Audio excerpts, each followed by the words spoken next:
Bom dia, pessoal. Vamos de BTC na manhã desse sábado, 6 de maio, agora na Espanha, 10 horas e 33 minutos. No Brasil, 5h33 da manhã. Gente, aqui no gráfico de 4 horas, ancorado pela banda de VWAP semanal, a BTC está estressando a base dessa cunha triangular. A gente está se aproximando do bico dessa figura triangular. Como a gente estressou por várias vezes a aresta inferior dessa ampla canaleta virtual de alta no 4 horas, é bem provável que isso aqui exploda de forma ascendente para estressar a aresta superior em direção a 36 mil dólares. Agora eu vou pular para o gráfico diário. Ali eu estava no 4 horas. Agora no diário a gente meio que já rompeu essa LTB que estava formando a aresta superior da nossa cunha no diário. Ontem a gente fez a máxima em 29.820, ficou acima da linkagem aqui de todos esses topos descendentes. Então é preciso romper 31 mil dólares com força, que foi o topo desenhado em 14 de abril, para poder explodir em direção a 36 mil dólares. No intraday, a BTC tá um reloginho. Vocês vejam que aqui pelo meu indicador, o Lianov Future, a gente vai acumular em direção a VWAP, vai formar um pullback e é provável que a gente continue escalando. Esse indicador prognostica os 50 candles subsequentes para frente, para o futuro, nos 5 minutos. Vale muito a pena. Quem quiser usar, é só assinar o Clube Ouro, que eu disponibilizo o acesso diretamente na TradingView.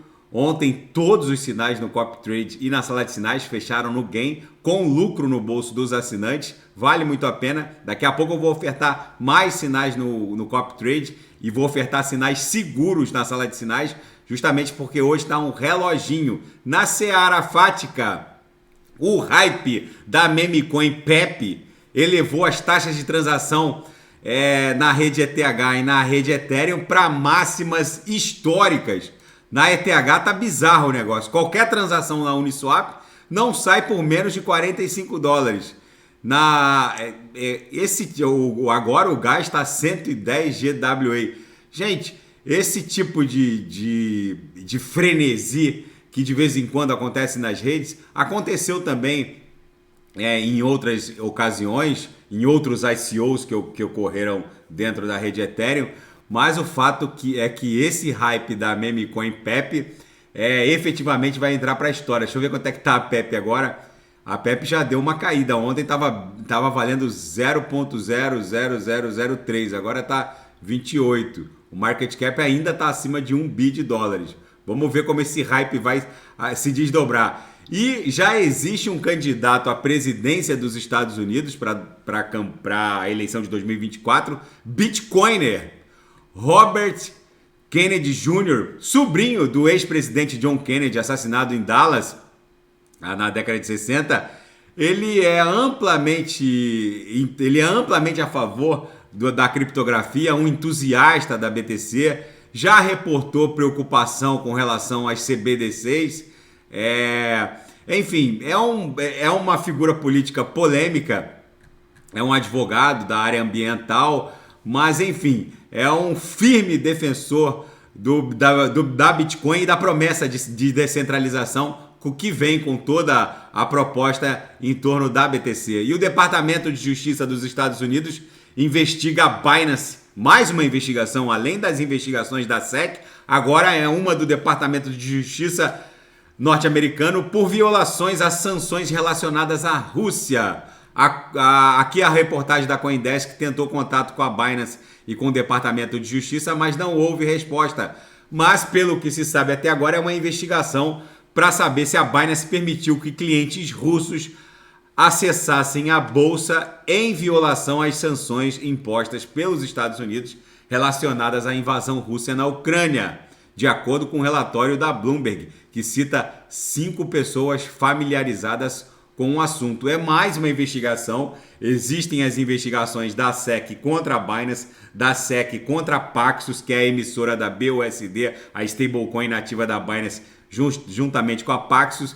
Enfim, é toda uma investida fiscalizatória em desfavor do grupo Binance, por assim dizer. E na seara geopolítica e finanças internacionais, o presidente Joe Biden e sua equipe dizem que ainda não estão prontos para invocar a 14ª emenda que alguns juristas e analistas dão conta de que sustentariam um gasto ad infinitum sem se submeter ao teto da dívida imposto pelo parlamento. Economistas se dividem sobre a jogada, já que seria temerário que a administração federal norte-americana, o executivo federal norte-americano, pudesse gastar sem qualquer controle do parlamento. Isso enfraqueceria o dólar, que já está muito fraco, e poderia até pressionar ainda mais a inflação. O presidente Joe Biden disse que ainda não estava preparado para invocar a 14ª emenda e evitar uma violação e promover assim uma suposta violação do teto da dívida, já que essa manobra de invocar a 14ª emenda é justamente sustentar que impor um teto de dívida e, portanto, de gastos à administração federal norte-americana seria inconstitucional. Ele ainda segue esperançoso de que a Câmara Federal, liderada pelo presidente Kevin McCarthy, vai aumentar o teto da dívida, evitando essa irresponsabilidade, que é deixar a administração federal norte-americana em default e inviabilizar os trabalhos do Executivo Federal norte-americano. A manobra, segundo estudiosos e economistas, é muito polêmica, com certeza enfraqueceria o dólar norte-americano e pressionaria ainda mais a inflação, que é alvo de um combate duro promovido pelo Fed. Vamos ver como isso vai se desdobrar. E a inteligência artificial é a nova fronteira das guerras. Autoridades de segurança nacional norte-americanas estão alertando sobre o potencial da nova tecnologia que vai reverter os atuais cenários de guerra. O fato é que o amplo uso de inteligência artificial já está acontecendo na guerra da Ucrânia, principalmente pelas forças russas. Quando os militares chineses tentavam acesso a semicondutores, chips de até 5 nanômetros, era uma tentativa que a Casa Branca estava tentando ultimar de evitar que essa nova tecnologia chegasse ao fronte de guerra não americano, por assim dizer. Mas acontece que essa tecnologia já está se espraiando rapidamente. Robôs assassinos controlados não por humanos, mas sim por inteligências artificiais que tomam decisões ou não de ataques sem qualquer intervenção humana já está acontecendo. Aqueles pesadelos assassinos conjurados de Hollywood já são uma realidade.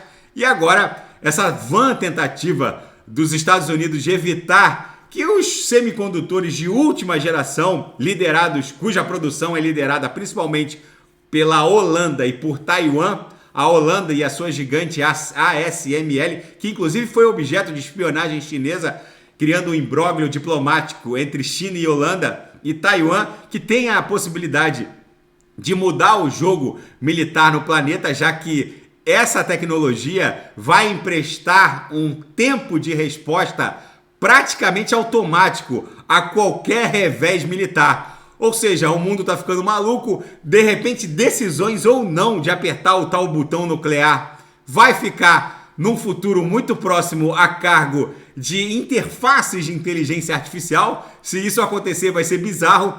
E o grupo Wagner, o grupo de mercenários Wagner, ameaça abandonar o fronte de guerra na Ucrânia. O fundador do grupo Wagner, Yevgeny Prigozhin, disse que suas forças deixariam as suas posições na cidade de Bakhmut, no leste da Ucrânia, depois de fazer um ataque cheio de palavrões em direção à liderança de Moscou. Segundo ele, se Moscou entregasse a cota de munição prometida, haveria 5 vezes menos mortos do lado do grupo Wagner. Segundo ele, é ridículo que ele está levando o seu grupo para o abate. Enfim, vamos ver como isso vai se desdobrar. A BTC continua acumulando. Agora eu vou pular para o gráfico de 6 horas, ancorado pela banda de VWAP mensal. A gente está rompendo também de forma ascendente a nossa cunha triangular. Daqui a pouco eu volto com ADA, XRP, Shiba Inu, Binance Coin. E quem quiser sugerir é só colocar nas mensagens abaixo. Grande abraço, até daqui a pouco.